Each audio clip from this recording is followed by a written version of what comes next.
Bang. Gini bang Gangguan deh. Kalau dia jatuh nanti.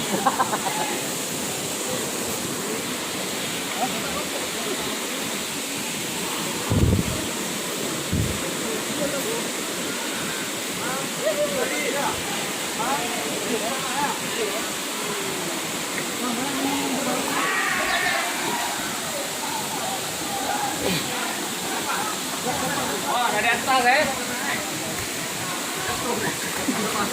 Kena X-Max. X-Max masuk bengkel dah pasti. Lepas bagian bawah. Aduh.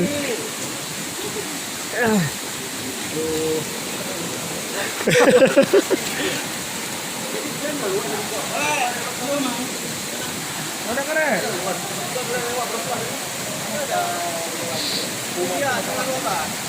Belum ini.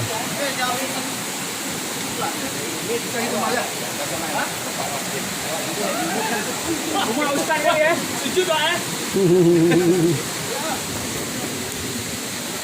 Licin tak tu? Itulah sumbernya. Allahu Akbar. Tenang woi.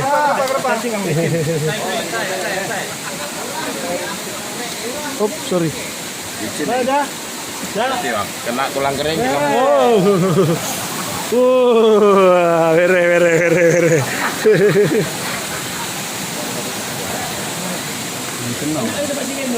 Mana aja? Sudah. Mbak Unal bisa jalan? Lagi bos. Di sana aku tinggal terus nggak dulu.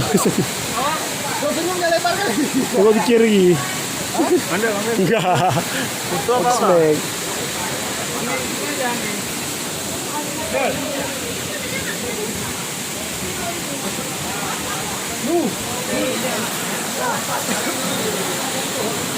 Ada. Nampak tu ni.